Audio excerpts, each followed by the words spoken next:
ভারত উপমহাদেশ প্রায় 700 বছর পর্যন্ত মুসলমানরা শাসন করছে।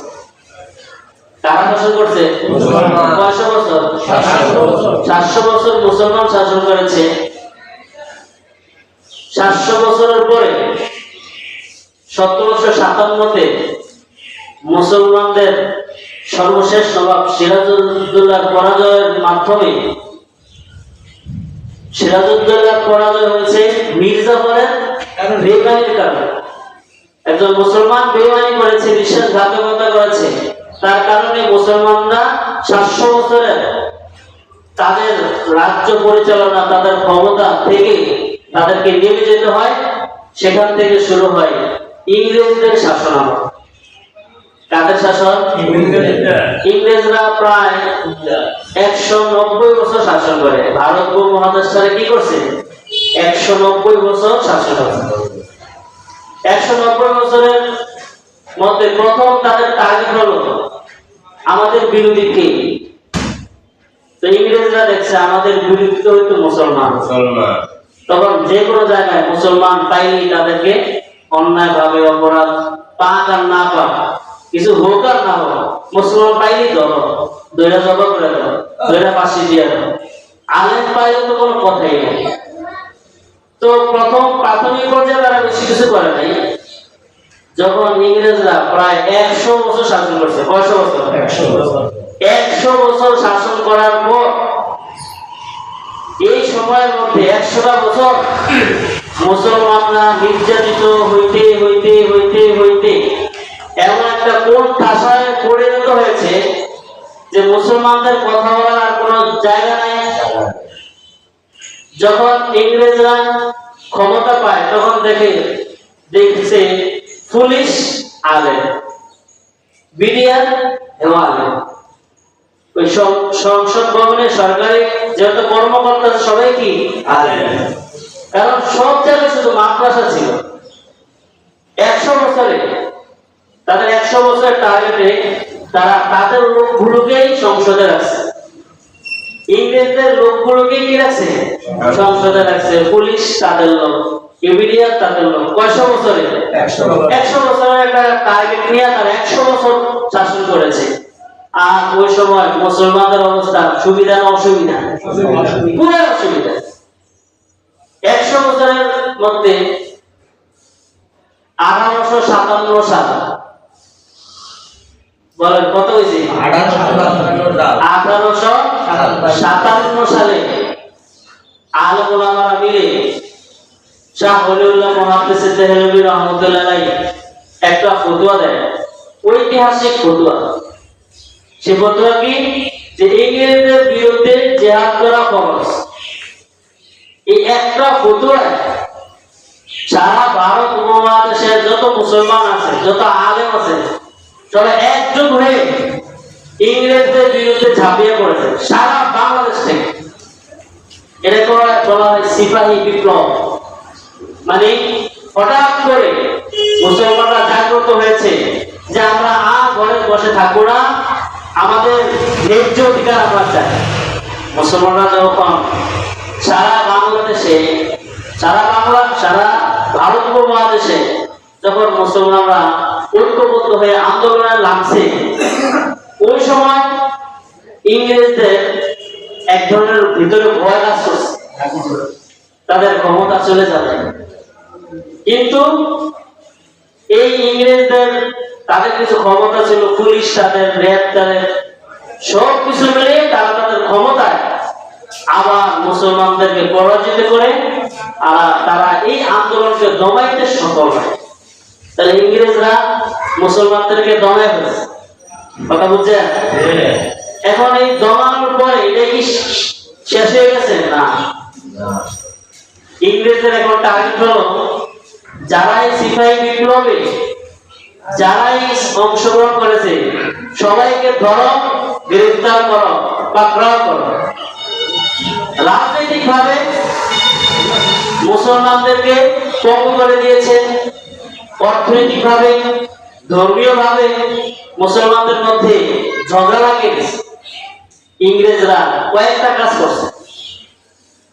ওই কয়েকটা কাজ কিন্তু এখনো আমাদের মধ্যে ওই ইংরেজদের দেওয়া ঔষধ এখনো আমরা পর্যন্ত পাইতে আছি। ইংরেজ চলে গেছে কিন্তু এখনো ইংরেজরা যে সূত্র দেখা গেছে রাইতে গেছে ওই সূত্র অনুযায়ী এখনো আমাদের দেশ চলতেছে।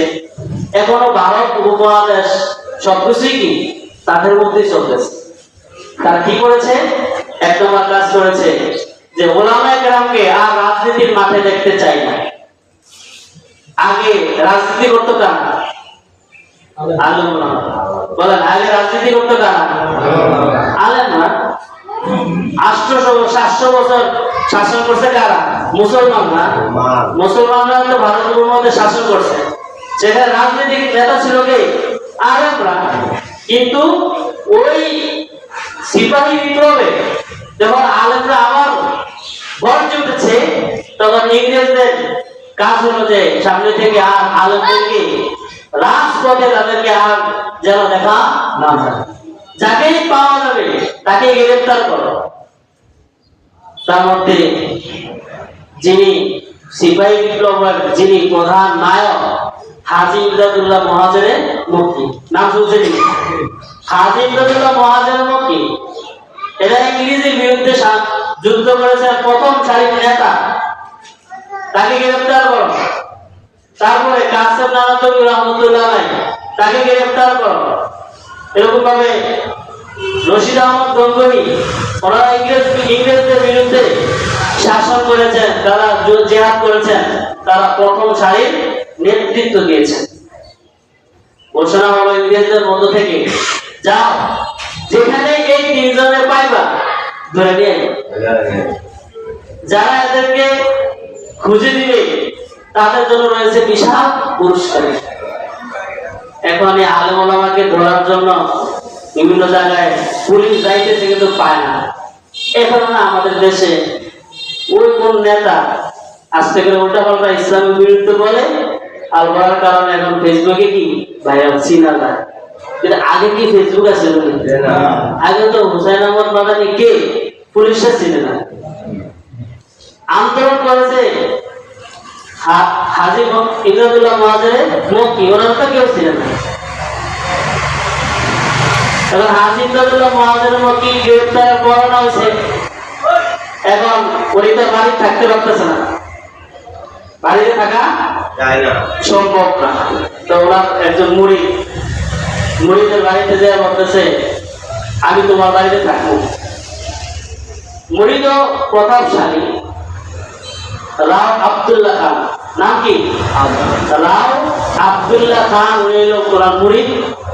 ওনার সাথে ইংরেজদের সাথে সম্পর্ক আছে। এখন পিসা আসছে, আমাদের কি দাও? থাকার জায়গা দাও। বেরোতে তো করে দিতে পারে না।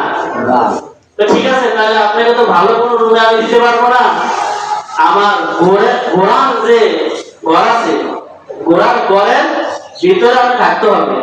কারণ আপনি যদি রুমে থাকেন, কেউ যদি বলে দেয়, তাহলে ইংরেজরা আইসা, পুলিশ বাহিনী আইসা যদি খুঁজে, তাহলে তো আপনারা পাইবো। আপনারা পাইলে আমরা নিব, আবার আমারও কি হবে? মামলা হবে যে আমি কেন আপনারা কি দেব জায়গা দেব। অর্থাৎ আপনাকে কোথায় থাকতে হবে? অসুবিধা নাই, ঘোড়ার ঘরে আমি থাকবো। তো রাও আব্দুল্লাহ খান হাজী ইমদাদুল্লাহ মহাজেরের মক্কিকে ঘোড়ার ঘরের মাঝখানে একটা জায়গা আছে, ওখানে মশলা টসলা দিয়ে খাবার টাবার দিয়া চলে গেছে। রাত্রবেলা তো আছে, সকালবেলা হঠাৎ ইংরেজ বাহিনী, পুলিশ বাহিনী আইসা রাও আব্দুল্লাহ খানের সাথে বাবুল্লাহের কথা আছে, আইসে দেখি তো কলিজার মধ্যে কি দিয়েছে, কাগজ দিয়েছে কি এতদিন আই না, হঠাৎ বাবুল্লাহের কথা আয় আমরা একটু গড়টা দিকে, গড়টা দেখতে আছে, চতুর্দিকে সব দেখতে আছে, গান ঘুরে ঘুরতে ঘুরতে সব দেখতে দেখতে ওখানে কি, ওখানে আবার ঘোড়া, আসলে ঘোড়ার গর্ত দেখতেছে। ঘোড়ার ঘরের ওই ভিতরে গেছে, ভিতরে দেখে একটা মুসল্লা আছে, পানি আছে, উঁচু যে করছে ঠিক আছে, পানি পড়া আছে, সবকিছু আছে, কিন্তু একজন লোক নাই।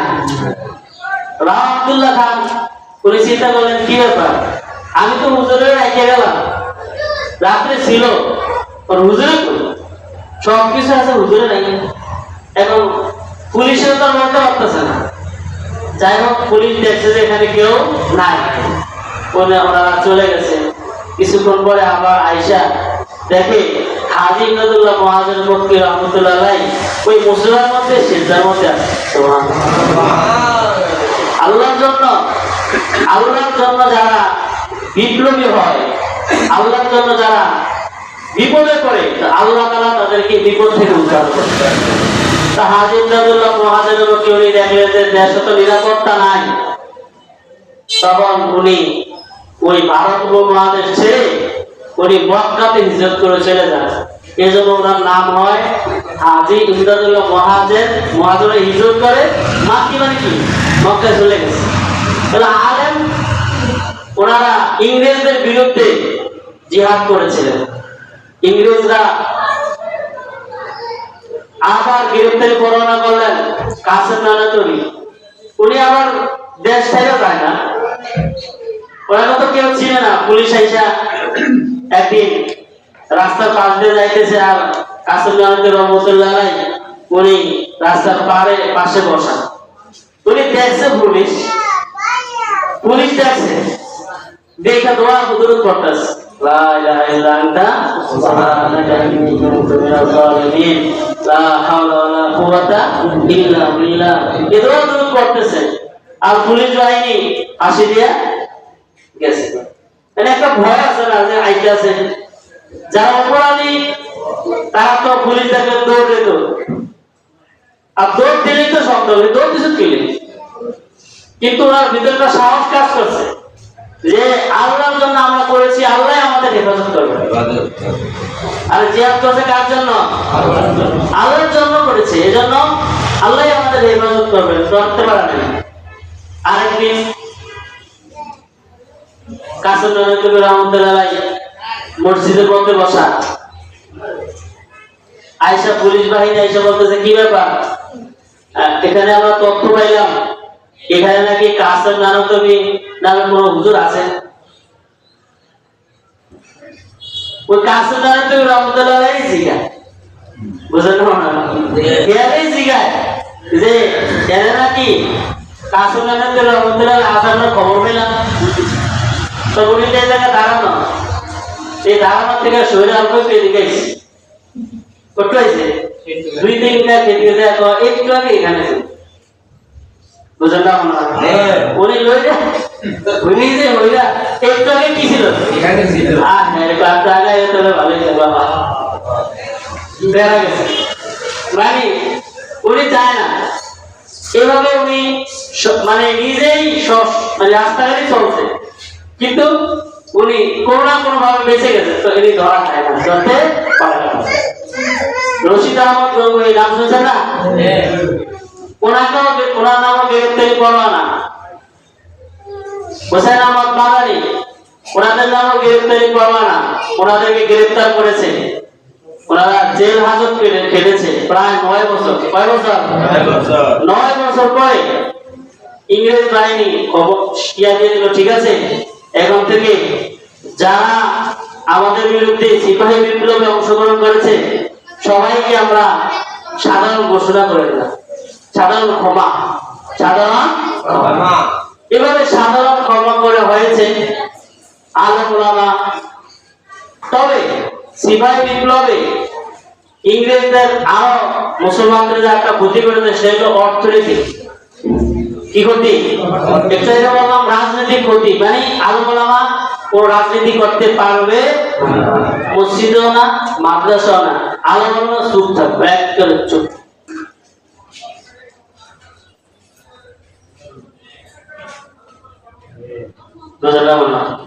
এটা কারা করে দিয়ে গেছে?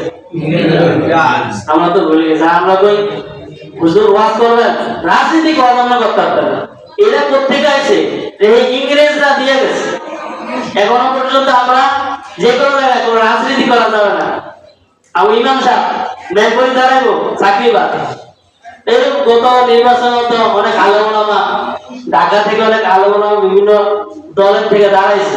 তো যারাই দাঁড়াইছে ইমামতি বাদ, ইমামতি কি ইমামতি গেছে। কারণ আলেম ওলামা রাজনীতি করতে পারবে না। এই ফ্যাক্সিশনটা কাদের? ইংরেজদের আরেকটা ফ্যাক্সিশন হইল যে আলেম ওলামা মুসলমান তারা অর্থনৈতিকভাবে দুর্বল থাকবে। তো ইংরেজদের তারা তো সরকারিভাবে নিয়োগ নিত, লোক নেওয়ার পরে তারা ইংরেজদের যদি কোনো ব্যক্তি যদি চাকরি করে তাহলে তার বেতন হয়েছে ধরেন 100 টাকা, 100 টাকা। আর কোনো মুসলমান চাকরি করবে তার বেতন হবে 50 টাকা। আর যদি কোনো আলেম হয় তাহলে তার বেতন হবে 5 টাকা। বুঝলেন না? মনে হয় মানে আলেম, আপনি আলেম হুজুর, তাহলে আপনার বেতন হবে কয় টাকা? 5 টাকা। আর যদি সাধারণ মুসলমান হয় তার বেতন হবে 50। আর ইংরেজ যদি হয় তার বেতন হবে কত? 100। এখনো কিন্তু আমাদের দেশে অর্থনৈতিক দৃষ্টিকোণ থেকে সবচেয়ে বেতন কম কাদের? আলেম কম। এটা কাদের? এটা আমরা মনে করছি এটা আমাদের দেশের, আমাদের মানুষের ফিক্সেশন না, ইংরেজদের ফিক্সেশন আমরা এখনো খাইছি। যে আমাদের ভিতরে এখনো আছে যে না আলেম ওলামার বেতন এত বেশি উঠিলে। যদি কোন মসজিদে ইমামের বলা হয় যে ইমাম সাহেব বলে যে আমার বেতনটা একটু বাড়ায় না, তখন কিছু কিছু মসজিদ এমন আছে, হ্যাঁ আমরা বেতন বাড়িয়ে দিতে হবে, তাহলে এই বেতনে আমরা অনেক ইমাম ভাব আপনি যান, বুঝলেন না? বাদ দিয়ে দিচ্ছি। এরকম অনেক ঘটনা অনেক আমার কানে আছে। যারা একটু বেতন আবদার করছে আপনার চাকরি বাড়া, যারা একটু বেশি আমার বেতন হয় না, আরে 5000 টাকা সংসার চলে, তো চলে না চলে আমরা খুশি, আমরা দিব 5000, আমরা থাকলে থাকবো, না থাকলে না থাকবো। এই ফিক্সেশনটা হলো কাদের? ইংরেজরা এভাবেই করে গেছে, এভাবেই করে গেছে, এভাবেই আছে। মাদ্রাসা মসজিদে আলেম ওলামাদের বেতন সবচেয়ে কম, কারণ তারা যেন রাজনীতি করতে না পারে, কোনোভাবে তারা যেন উপরে উঠতে না পারে। এগুলো ইংরেজদের মিশন। আলেম ওলামা এদের ব্যাপারে রাজনৈতিক বিষয় নিষিদ্ধ, অর্থনৈতিক বিষয় তাদের কমতি থাকবে, এটা ইংরেজদের করা। ইংরেজরা আরো কিছু করে গেছে। ধর্মীয় বিষয় প্রায় 1000 মাদ্রাসা ছিল দিল্লিতে, সব মাদ্রাসা বন্ধ করে দিয়েছে। এবং বাংলাতে, এই বাংলা ভারতের মধ্যে আছে কি বাংলা প্রদেশ, কি প্রদেশ? এই বাংলাতে প্রায় 80,000 মাদ্রাসা ছিল, সব মাদ্রাসা বন্ধ করে দিয়েছে। তাহলে মাদ্রাসা বন্ধ, তাহলে ইংরেজরা কত বছর শাসন করছিল বলছিলাম? 190 বছর। কত বছর? 100 বছর পর্যন্ত খালি দোলাই করছে মুসলমান। এরপরে 1757 সালে সিপাহী বিদ্রোহে মুসলমানদের আবার পরাজিত হওয়ার পরে আবার মুসলমানদেরকে কি এমন একটা কঠিন পরিস্থিতি করেছে। 1857 কঠিন পরিস্থিতি, তার কিছুদিন পরে 9 বছর পরে, 9 বছর পরে দারুল উলুম দেওবন্দ প্রতিষ্ঠা। কেন? মানে কত কঠিন পরিস্থিতিতে দেওবন্দ মাদ্রাসা শুনি, দারুল উলুম দেওবন্দ ভারতে মুসলমানদের জন্য এটা একটা বড় প্রতিষ্ঠান, এটা খালি শুনি, কিন্তু এটা প্রতিষ্ঠা হয়েছে কেন? যখনই আলেম ওলামা মুসলমানরা সশরীরে বাতিলের বিরুদ্ধে আন্দোলন করতে যায়, তখনই তাদেরকে দমিয়ে দেওয়া হয়। মানে সশরীরে কোনো যুদ্ধ করলে কি মুসলমান পরাজিত হয়। সেখান থেকে কাসেম নদভী, ওই যে আজিজুদ্দৌলা মুহাজিরের পক্ষে রশিদ আহমদ গঙ্গোহী, এরকম ভাবে হোসেন আহমদ মাদানী, আরো কয়েকজন মিলে তারা চিন্তা করলেন না, ইংরেজদের বিরুদ্ধে রাজিজুল আলমের নামলে কোনো ভাবতাম না। কারণ এই সিপাহী বিপ্লবে, যে সিপাহী বিপ্লব ইংরেজদের ক্ষমতার 100 বছর পর হয়েছে, এই বিপ্লবে প্রায় 2 লক্ষ মুসলমান মারা যায় শহীদ। কয় লক্ষ? একটা বিপ্লব, আর সেখানে কয় লক্ষ মানুষ মারা গেছে? 2 লক্ষ মানুষ মারা গেছে। তাদের মধ্যে থেকে আলেম মারা গেছে 51,500 জন আলেম কি মেরে ফেলছে। এই কঠিন জায়গায় মানে এক জায়গায় আগুন লাগছে, বলে কি বলছি, এক জায়গায় আগুন লাগছে, এক ঘরে আগুন লাগছে, পাশের ঘরে যদি আপনি মাত্র ঘর করার জন্য শুরু করেন তাহলে আপনার পরিস্থিতিটা কেমন হবে? বুঝলেন না? আরে বড় এটা তো আগুন লাগছে, এটা থামো, এই থামাই থামা ছাড়াই এই ঘরের মধ্যে কি শুরু হয়ে গেছে, আর একটা ঘর বানানোর জন্য তৈরি হয়েছে। এই ঘর কি করেছে? তাদের চেতনা হলো সরাসরি যুদ্ধ নয়, সরাসরি ইংরেজদের বিরুদ্ধে যুদ্ধ হবে না, বরং দীর্ঘ মেয়াদী একটা সময় এই জাতিকে শিক্ষিত করে তাদের ভিতরে এমন কিছু শিক্ষা দিতে হবে, এমন কিছু ট্রেনিং দিতে হবে যে ট্রেনিং এ ইংরেজদের বিরুদ্ধে কথা বলার মতো যোগ্যতা তাদের তৈরি হয়। একসাথে যেন তারা যুদ্ধ করে আবার যেন ইংরেজদের এই দেশ থেকে বিতাড়িত করতে পারে। এটা ঠিকই তাদের এই বিষয়ে দেবন মাদ্রাসা তৈরি হয়ে তারা এই তাদের সফলতা, তাদের এই মিশনটাকে তারা সফলতায় পাইছে 1947। বলেন কত? 1866 দেবন তৈরি হয়, আর তারপরে 1947 সালে আমার এই দেবন নামক মাদ্রাসা আন্দোলনে আবার ইংরেজরা 1947 সালে চলে যায়, তারা পালিয়ে যায়। বলেন কি যায়? শুধু সোজা যায় না, পালিয়ে গেছে। এত আন্দোলন আছে। সেই দেওবন্দ মাদ্রাসা, এটা কিন্তু একটা বললাম এটা আলেম হবে, হাফেজ হয়েছে, আমার ছেলে হাফেজ, শুধু হাফেজ আর আলেমের জন্য নয়, বরং দেওবন্দ মাদ্রাসা হলো একটা আন্দোলনের নাম। দেওবন্দ মাদ্রাসা কি? এই দেওবন্দ মাদ্রাসার বিষয়ে আমেরিকার গভর্নমেন্ট সেখানে ওই সময় তাদের প্রস্তাব হলো যে আমাদের বিরোধীকে মানে আমাদের শত্রুকে, তখন গবেষণা করে 1 বছর পরে গবেষণা করে বাইর করছে যে আমেরিকার শত্রু হলো এশিয়া মহাদেশ। এশিয়া আমেরিকা, তারা যখন গবেষকরা বলছে এশিয়া মহাদেশ সবাইকে আমরা শত্রু, তোমার কথা বল, তোমরা আরো গবেষণা করো। কেন? আমেরিকার শত্রু এই এশিয়া মহাদেশের পুরো না। কিভাবে? আমেরিকার যত পণ্য আছে আমাদের দেশে চলে না, কথা বুঝছেন কিন্তু, আর কিছু ওয়াজ আছে না আমলের, আর কিছু ওয়াজ হলো কি তা বুঝার আমরা বুঝবে, আজকে কোনো আমলের কথা না, আজকে হলো কি একটা চেতনার কথা, একটা চেতনা। দেওবন্দ খালি বলি বড় মাদ্রাসা, বড় মাদ্রাসা, কোন সময় গেছেন নি দেওবন্দ?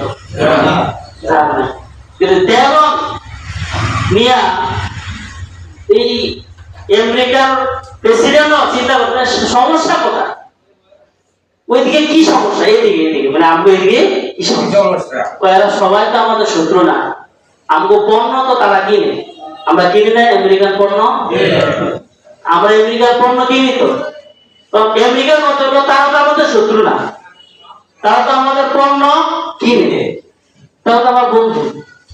তারপর আবার গবেষণা করো, আবার গবেষণা করে আসছে, আইসা ফলাফল পাইছে যে আমেরিকার শত্রু হলো দেওবন্দ। আমেরিকার শত্রু কি? খুঁজে পাইছে এটাই যে দেওবন্দ এমন কিছু মানুষ তৈরি করে যারা আমেরিকার চেতনাকে, আমেরিকা যেটা চায় তার বিরুদ্ধে কথা বলে। আমেরিকা চায় যে লেফট হয়ে যাও, আর দেওবন্দ বলছে না, লেফট হওয়া যাবে না। আমেরিকা বলতেছে যেভাবে ইচ্ছা এভাবে চলো, সুদ ওপেন করো, সুদ চালাও, ঘুষ চালাও। আমেরিকা বলে গণতন্ত্র চালিয়ে দাও। দেওবন্দ মাদ্রাসা কি বলে? তাহলে গণতন্ত্র হারাম, সুদ হারাম। যখন এই কথাগুলো বলে দেওবন্দ কিন্তু তাদের শত্রু। কথা বলছেন? আমেরিকার শত্রুকে দেওবন্দ মাদ্রাসাটা গবেষণা করা পাইছে, যার কারণে দেওবন্দ থেকে যারাই কোনো বড় আলেম হবে তাদের জন্য বিশ্বের বাইরে কোনো তাদের কোনো বাহিরে গিয়ে লেখাপড়া করার তাদের সুযোগ নেই। যেমন আমরা যে কই মাদ্রাসায় পড়ি, আমি আলহামদুলিল্লাহ খুব ভালো রেজাল্ট করছি, ঢাকাতে যেমন লেখাপড়া করি। আমার একটা স্বপ্ন ছিল যে আমি দেওবন্দ যাবো, আমি আল আজহার বিশ্ববিদ্যালয়ে যাবো। তা আমার তো ভিতরে ঝামেলা যে আছে এটা তো আমি জানি না। যখন আমি লেখাপড়া করে সর্বোচ্চ বাংলাদেশের লেখাপড়া শেষ, আমি চিন্তা করলাম যে এখন আমি হয়তো দেওবন্দ যাবো নতুবা আল আজহার বিশ্ববিদ্যালয়ে যাবো পড়াশোনা করার জন্য চিন্তা করলাম। যখন এখানে চিন্তা করলাম তখন বলছে তুমি যাইতে পারবে না। তুমি যাইতে পারবে না কেন? তুমি তো দেওবন্দি সিলেবাসে লেখাপড়া করছো। এজন্য দেওবন্দি সিলেবাসে লেখাপড়া করার কারণে সরকারি কোথাও চাকরি হয় না।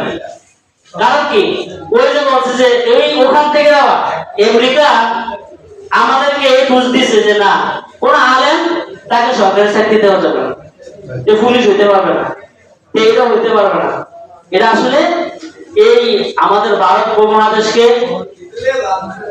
1757 সালে ইংরেজরা এসেছিল। ইংরেজরা এসে আমাদের এই ভারত উপমহাদেশ গবেষণা করে তারা ওখানে রিপোর্ট দিছে যে না, দেওবন্দের কোন বিষয় যেন বাহির আউট না হইতে পারে। এই জন্য ওই মাদ্রাসা কিছু হইলেই অনেক বড় করে দেখা হয়, আবার অনেক বড় কিছু হইলে এটা দেখাই যায়। বুঝলেন না? মনে হয় অনেক ভালো কিছু এরা পত্রিকায় দেখবেন না, কথা বুঝছেন? আরে কবি মাদ্রাসা অনেক ভালো কিছু, এটা কোথায় দেখা যাইতেছে না। আমরা ছোট্ট একটা বিষয় এটা কিন্তু পত্রিকা করছে খারাপ, যে এটা প্রকাশ করতে হবে। এই জন্য দেওবন্দ আন্দোলন এটা আমাদের মুসলমানদের, বলেন দেওবন্দ এটা কাদের? এটা একটা আন্দোলন। এই চেতনাকে দমিয়ে দেওয়ার জন্য ইহুদি খ্রিস্টানরা এখনো লেগে আছে। আর আলেম ওলামারা তাদের জীবন, তাদের যৌবন, তাদের অর্থ সবকিছু বিসর্জন দিয়েও তারা চায় যে দেওবন্দ আন্দোলনটা যেন সারা বিশ্বের মধ্যে ছড়িয়ে পড়ে। এজন্য দেওবন্দ থেকে অনেক আলেম ওলামা বাংলাদেশে আসে, মাদ্রাসা পড়ায়, মসজিদে খেদমত করে, মাদ্রাসা তৈরি করে। এটা কিন্তু তাদেরই কওমি মাদ্রাসাগুলো ওই সিলসিলারই। তবে এখনো পর্যন্ত কোন মাদ্রাসার নিজস্ব শক্তিতে তারা দাঁড়াইতে পারে না। ওই যে কওমি মাদ্রাসা তৈরি হয়েছে সাধারণ মানুষের দানে, তাহলে কাদের দানে? সরকারি কোন অনুদান নয়, অনুদান ছাড়াই মানুষের সহযোগিতায়, মুসলমানদের সহযোগিতায় এই মাদ্রাসাগুলো চলে আসছে। আর মুসলমানরা দেখছে যে সরকার কর্তৃক যখনই মানে ইংরেজরা যখনই মুসলমানদেরকে ধরছে, সরকার ধরছে, তখন এটাকে কাইটটা সিধা, বিশেষ করে আলিয়া মাদ্রাসা যখন তৈরি হয় 1780, বলেন কত? 1780। দেওবন্দ মাদ্রাসারও অনেক আগে 1780 সালে দেওবন্দ মাদ্রাসা তৈরি হয়েছে। প্রায় 26 জন প্রিন্সিপাল ছিল ইহুদি। বুঝলেন না? প্রিন্সিপাল হলো ইহুদি। যে কোনো জিনিস স্বাক্ষর করতে হলে প্রিন্সিপাল স্বাক্ষর হইবনি, কোনো কিছু অনুষ্ঠান করতে হবে। ও প্রিন্সিপাল দেখতো যে এটা কোনো মুসলমানদের কোনো কিছু হয়নি, তো দেখছে যে এটা মুসলমানের কিছু হইতো না, সমস্যা নাই, তখন এরা সাইন করছে। তারাই করছে প্রায় 26 জন খ্রিস্টান এই আলিয়া মাদ্রাসাকে প্রধান হিসাবে থাইকা তারা মানে তারা কি কাইটটা সিরিয়া আসিরি আলিয়া মাদ্রাসা। আলিয়া মাদ্রাসা থেকে কয়জন হকানি আলেম হয়, কয়জনের সহি কোরআন তেলাওয়াত করতে পারে? আলিয়া মাদ্রাসা থেকে কোরআনে হাফেজ বাড়িয়েছে, নাম শুনছেন জানো? কারণ এটা কাইটটা ছেড়ে গেছে, কারণ এটা সরকার হাতে চলে গেছে। সরকার তাকে ফর্মুলা দিবে, আর সরকারও তার হাতেও কিছু নাই। তারা বাইরের বড় বড় রাষ্ট্রগুলো দেখে যে তার যে কি করতেছে, একটু মুসলমানদের পক্ষে কিছু কথা কইলে থাকতে পারবে না, ওটা হলে কিছু কইলেই থাকতে পারবে। এই জন্য আমাদের দেশটা কিন্তু কোভিড মিস্টের বড় বড় রাঘব বোয়াদের দৃষ্টিতে আছে। আল্লাহ তাআলা আমাদেরকে, আমাদের দেশকে ইহুদি খ্রিস্টানদের থাবা থেকে হেফাজত করে, বলেন আমিন। মুসলমানদেরকে তাদের ঈমান হেফাজত করার জন্য সর্বাত্মক চেষ্টা করার তৌফিক দান করে, বলেন আমিন। ত্যাগন নিয়ত মানে ত্যাগন আমরা শুধু শুনে আসছি ত্যাগন মাদ্রাসা ত্যাগন মাদ্রাসা ত্যাগন মাদ্রাসা এটা একটা প্রতিষ্ঠান নয়, এটা একটা আন্দোলন। ত্যাগন মাদ্রাসা হলো একটা আদর্শের আন্দোলন, একটা নৈতিক আন্দোলনের প্রতিষ্ঠানের নাম হলো ত্যাগন মাদ্রাসা। এই মাদ্রাসার মাধ্যমে তাদের উদ্দেশ্য শুধু হাফেজ হওয়া, শুধু মাওলানা হওয়া, শুধুমাত্র মুফতি হওয়া নয়, বরং ওই প্রতিষ্ঠানের উদ্দেশ্য লক্ষ্য উদ্দেশ্য হলো ছাত্ররা দেশ ও সমাজের মধ্যে ইসলাম বিরোধী কোনো কার্যকলাপ হলে সেখানে তারা প্রতিহত করবে, বাধা দিবে, মানুষকে বোঝাবে। দেশ ও জাতি যখন গুমরাহির মধ্যে পড়ে যাবে তো তারা মানুষকে সঠিক পথ দেখিয়ে তারা জান্নাতের পথে নিয়ে যাবে। এটা একটা প্রতিষ্ঠান, এটা একটা কি শুধুমাত্র প্রতিষ্ঠান নয় যেখানে শুধু লেখাপড়া হবে, হাফেজ হবে, মাওলানা হবে, আমার ছেলে মাওলানা, আমার ছেলে হাফেজ, আমার ছেলে মুফতি, শুধু এটা উদ্দেশ্য নয়, বরং উদ্দেশ্য হবে এই ছেলে দেশ ও জাতি এবং ইসলামের জন্য কিছু করবে, দেশ ও জাতি ইসলামের জন্য কিছু করবে।